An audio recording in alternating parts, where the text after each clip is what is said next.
that the 49ers would make a huge mistake by giving up the farm for Deshaun when it seems like they're trying to make up for past mistakes. I feel like, there's this urgency to hurry up and get the superstar quarterback, but that window of getting the superstar quarterback coupled with the salary cap where he's going to take up, what, 15% every year? You Yep. think you're going to win with him every year? I know he's good, but like we've said, I don't see. Oh, I lost you. I lost you. Oh, you're back. You're back. Yeah, I don't know how his. I didn't watch too much Texans games this year, but I know that he lost quite a few games. That's right. So what I'm worried about is, yeah, you can go all in on him, but you're not guaranteed to win anything. No. And I just feel like when you look back at it right now, a lot of teams are rushing to get Deshaun. But for me, what I look at with Kyle and John is drafting a quarterback and saving that salary cap seems like it's the biggest way to win a Super Bowl because Yes. you can invest in every other part of your team. Yes. So That's the way I look too. And again, if you have a coach like Kyle Shanahan who's supposed to be an offensive genius, why do you need to spend everything on a quarterback? Isn't he the kind of guy who can take a quarterback who's young, who isn't quite Deshaun Watson and win anyway? Isn't that what he's supposed to be able to do?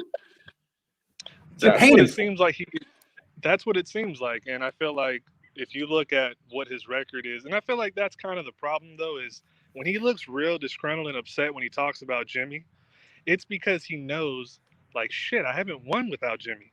Yeah. So it Yeah. looks bad if he makes a decision. He's gonna be, I guess, right and wrong no matter what, because if he gets another quarterback and he doesn't win, everybody's gonna say, "See, you shouldn't let go of Jimmy." So dumb. It was so You know, dumb. exactly. Look at your But record with Jimmy.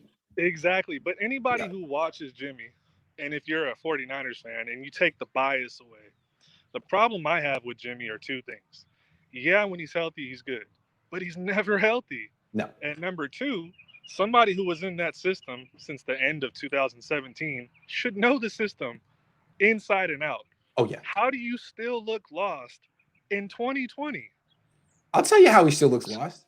He's not a smart football player. I'm not saying he's not a smart person because I don't know him like that. He's not a smart football player. I'm sorry. That's just what it is. Yeah.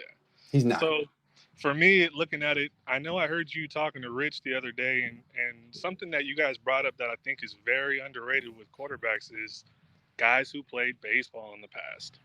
You look at a lot of the guys who have had success, Super Bowl winners, champions, quarterbacks, a lot of them have an extensive baseball It's history. true. It's true. So Natural looking at throwers. this, yeah, looking at this year, I was looking for the quarterbacks, and I know Justin Fields played Fields. college. I mean, he was getting recruited to He, go yeah. play college baseball as well, but he Yep. turned it down. I Yep. think COVID interrupted it or something too. So, yeah, looking at that, I'm more of people are really like negative about, hey, you shouldn't even think about trading Bosa. But my thing is, how many times is the team going to hold on to these injury prone players Yep. and let it let the I guess their value decline before moving on? That's what I'm saying. If you bring him back next year and he gets hurt again or is on a snap count and doesn't produce that much, you missed your opportunity. Now he's definitely labeled as injury prone, and that's what he's got the rest of his life. Yeah, and we're not talking about little injuries. We're talking about major injuries this guy has suffered. Yeah, you got a problem with you have a problem with Jimmy Garoppolo's injury history. You got to have an issue with Nick Bosa's because it's worse. Yeah, exactly. And the Yeah, thing is, I most people are saying, hey, when they're on the field, they're great, but that's the problem. right.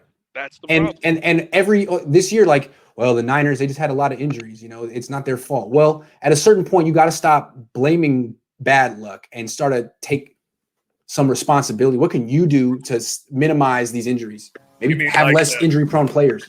yeah, like the training staff scapegoat they used last time when they Oh, fired it's the training. No, dude, it's the players you bring in. Exactly. It's like after a certain point, it's how many. I mean, I heard you and Cy talking the other day, and you guys were talking about how some of Kyle's risks and what he's been willing to do, and it seems like Those are the risks. those are the risks, and you have Yes. not been rewarded on those. Yeah, you came close last year. Verrett was one. But they Verrett didn't is pay one. much for him. Exactly. They didn't pay Yeah. much for him, but what worries me about Verrett is it would be Kyle's luck that he would give Verrett the money, and Verrett doesn't even make it this season. It would First be day of his training luck. camp. First day Yeah, of training camp. And he's yeah, done that before. I mean, I think some of his catastrophic injuries were like camp, yeah, mini camp. Yeah. yeah. Yeah. So Yeah. we'll see. But for me, I think the Niners should, if they're going to make a move, I'd be okay with trading Bosa if I can get in that top five. And I know a lot of people want us to trade back and accumulate more picks, which would be great. But if there's one of those quarterbacks up there, to me, this is the way I look at the draft right now for quarterbacks. It's a lottery every year. You Yep. don't know if you're going to hit. No. And if you don't get a ticket to that lottery, though, you miss out. So You if the definitely Niners don't have, hit. yeah, if the Niners are in the top 12 this year, take your chance. Take your chance on it. You don't hit, you don't hit. But if you do draft a quarterback, to me, it gives you a little more flexibility in trying to trade or cut Jimmy with that post June 1st. Because you can draft a quarterback and you can play it off as, hey, they're gonna compete, they're Right. gonna battle. But we Yeah. know Kyle and John want to move on anyways. Right. But you can play it off that way by still keeping some value for Jimmy. So Well, let me ask you this before you go. Who do yeah, you think the quarterback would be at 12? And if you had to project it? looking at it right now, um, the only quarterback I think that's going to make it there is Lance, and I I'm agree. I'm not a big fan of Lance. Neither am I. I see the limited playing at QB, Yep. uh, very minimal starts. Yep. The guy's a really good athlete, Yes. but in terms of quarterbacking, if it were up to me and I'm going to pick that early, I'd rather go with either Justin Fields Mhm. or Mac Jones. And if I'm not going to take those guys, then in the second round I'm going Kyle Trask. I Because feel you. here's the thing about Kyle Trask that I think is underrated. You keep hearing about, oh, he's got a noodle arm. Oh, he can't get the ball. Dude, if you watch his film, not everybody has to have a cannon of an arm. But No. if you can manipulate that pocket Yep. and you know where to go with the ball, Yes. you make up for those deficiencies. And That's I can right. see that in his game. He looks He like can he's got manipulate the that game. pocket and he knows where to go with the ball. Exactly. Yeah. I like that about him. And the thing about Mac Jones, you don't see him manipulate the pocket enough a lot. He doesn't have to. Yeah. He does sometimes. You can Yeah. find a player here where he does, but it's not something he has to do on a consistent basis like he will in the NFL. And it is something that Kyle Trask does on a consistent basis. That's what I like about it. That's what I like. Yeah. So Also, he's freaking huge. yeah, a lot of people were like, "Oh, they compare him to certain quarterbacks," but for me, He's bigger. yeah, he's big. He's bigger. The dude's really big, and Yep. I think when I seen the film that you and Jackhammer broke down, and on that film, what was evident was he has great anticipation.